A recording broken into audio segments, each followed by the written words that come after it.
My blissful gorgeous self, I am inviting you only because it is you. When the whole Western world was living in a stone age, living as barbarians, India was rich, extremely rich, living in homes, in palaces, in mansions with gold and gems and jewels and diamonds, with family, society, nation, with all prosperity of nature, as Ramayana and Mahabharata and Purana was described, my dear friends. Where did their amazing fortunes come from? The question arises. From the valuable and mysterious wisdom of Srimad Bhagavatam, my dear friends, that absolutely, yes indeed, that absolutely must I give you.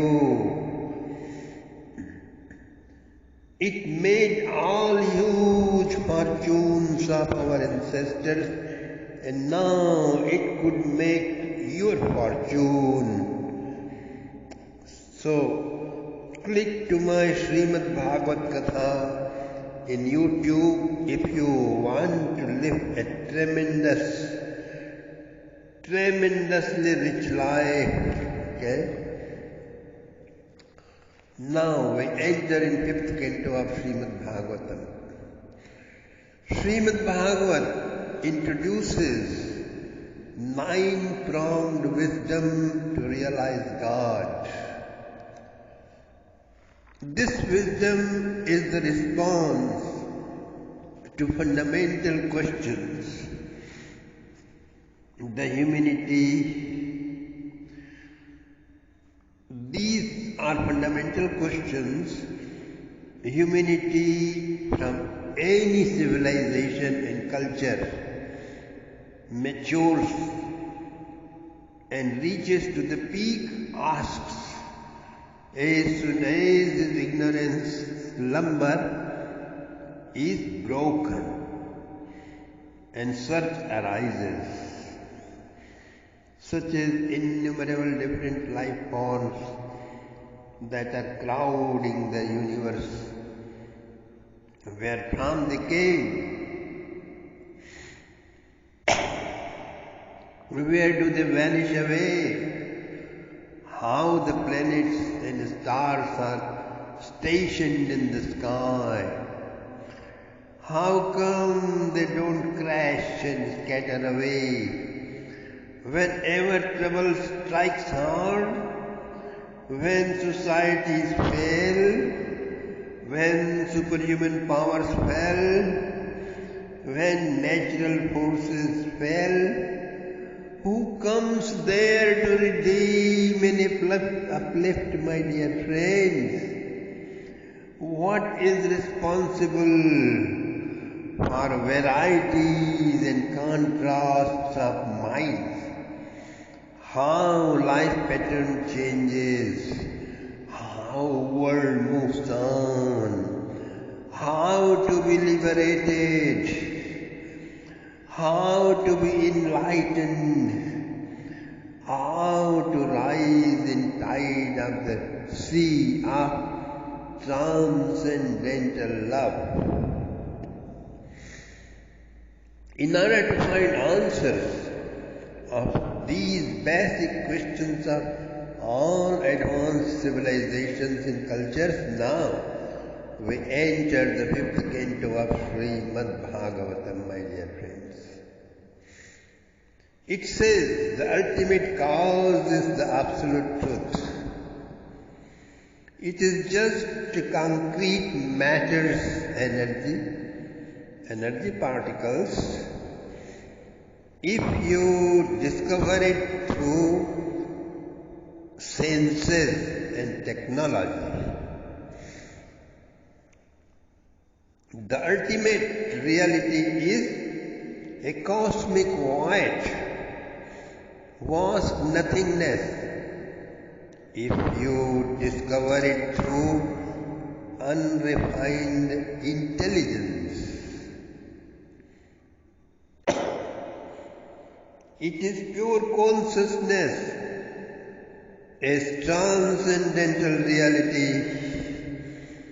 If you discover it through meditation perception, meditational perception is the matter.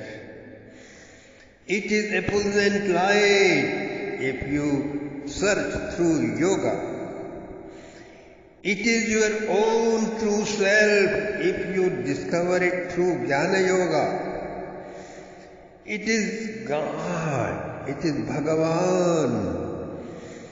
It is beloved, the cosmic beloved, the beautiful, if you search through love and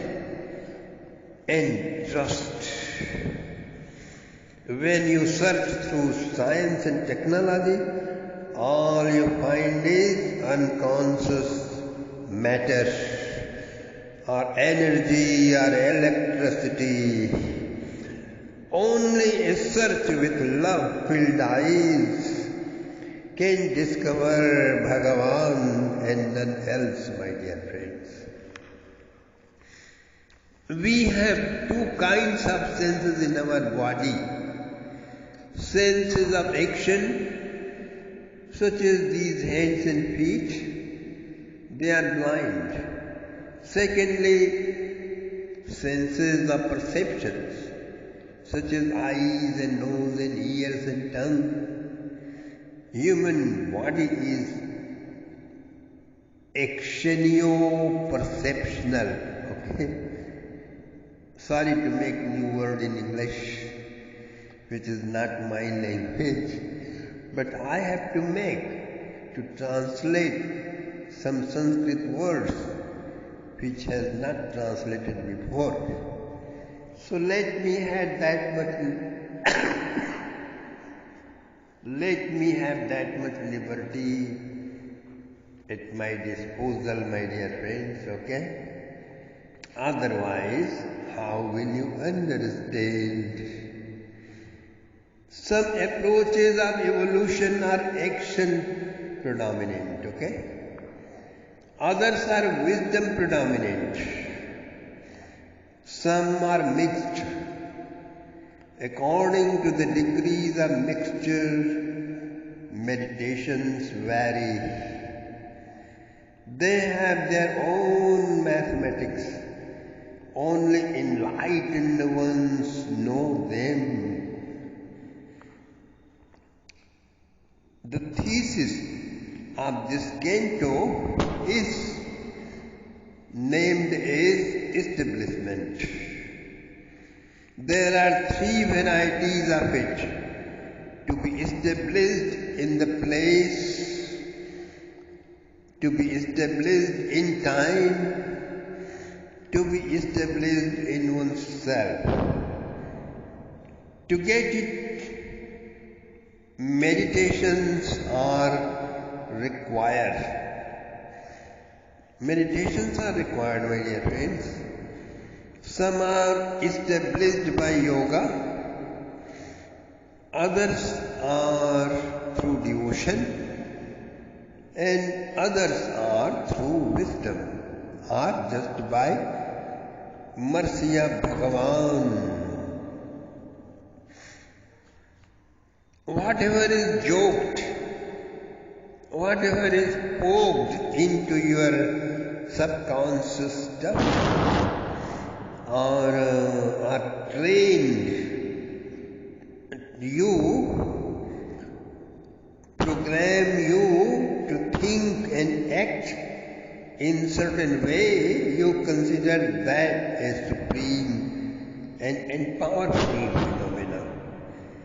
You deem others inferior and unimportant. Just like when you live in America, you will meet many Americans, mostly Jewish and Christian Americans, and you can see in their eyes the inferiority complex for others who are not Christians and Jews. Even the Jews are worthy to be hated in their eyes. So that is how the Western psychology is trained and evolved to take spirituality as commodity, to facilitate material life. That is why even a Westerner learns Eastern concept of spirituality. His first strong impulse of thought rises as how good it is going to be sold. So he evaluates wise men according to the degree of their financial glamours. Okay? Success in selling the glamour. Even in India, it is the same. Marijuana has fallen on all wells now. As long as you fail to wipe out this selling mentality and enthroning someone else on Bodhisattva or Maitreya enlightenment and on the throne so long, you have no fortune to recognize the true wise man and attain the real wisdom. You keep on groping from one darkness to another darkness,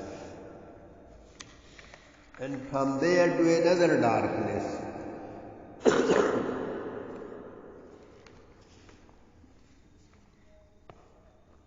So the king asked, Priyavrato Bhagavatatma Ramo Katham Mune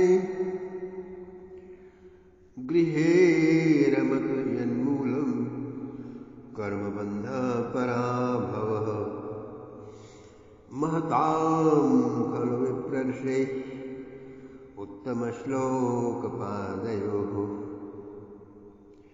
Chaya Narvat Chittanam No Kutumbe Prihayati. Ever since there has been always a cold war between dualists and non-dualists,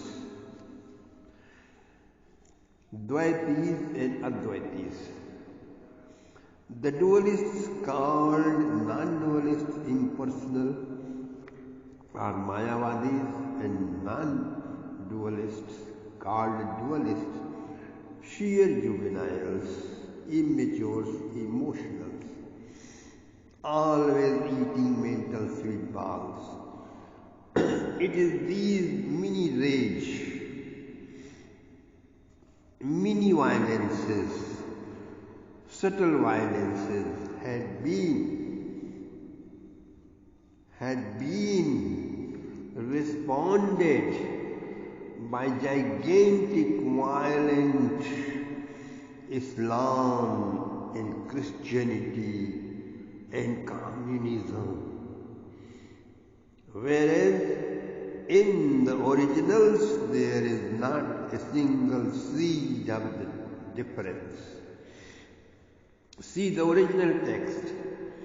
King Priyavrat was both self-established and Bhagavan intoxicated. Atmaram and Bhagavat both together simultaneously. King Parikshit asked, how come a person like his caliber entertained family life which is very likely to distort one's true nature and pattern of life? Parabhavaha.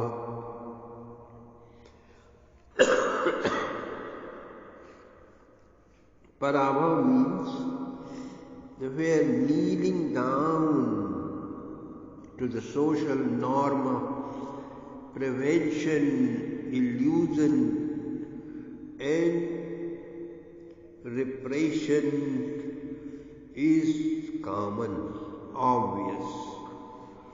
Those who discovered their cool in the love of Bhagavan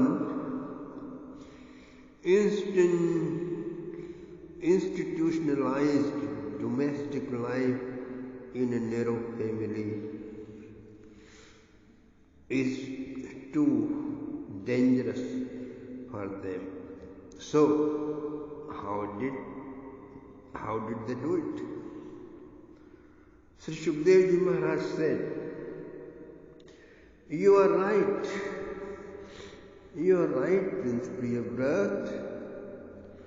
You are right, Prince Priyabrat was just going to take a vow of lifelong Brahmasatra.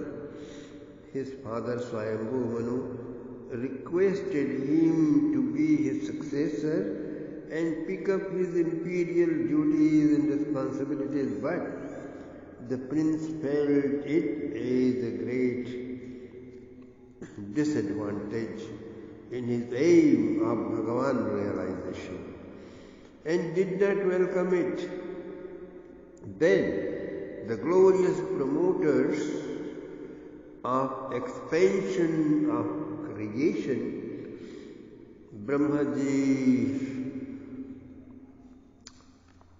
surrounded by Vedas and Marichi and other sages, boarded an airplane and came there shining like second moon. Then landed on the valley of Gandhamadan mountain ranges in the ashram of Naradji. All rose up and greeted them. After they worshipped him, Brahmaji said, "Dear Prince, please do not find mistake in the plan of omniscient. Do not find mistakes in the plan of the omniscient. Live by his will. Yes, we all do so. Nobody can transgress his wish by his yoga power." Okay? Even as enlightened one continues life until destiny is cleared up.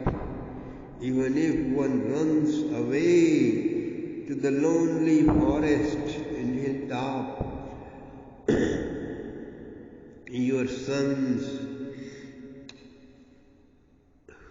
and their former patterns, your senses, former patterns, and same lusty and outrageous and fascinating mind goes with you wherever you go. Those who are inertiatic will sleep, smoke, gossip. Those who have lots of rajoguna are workists. They will make their disciples and huge ashrams and hermitages and spiritual regeneration campaigns.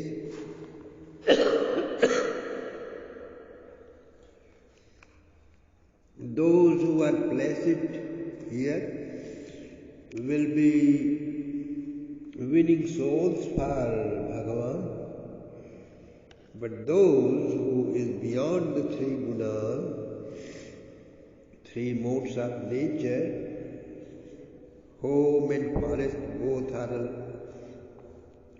are alike, both are fine, all are okay with him. I want you to stay home, get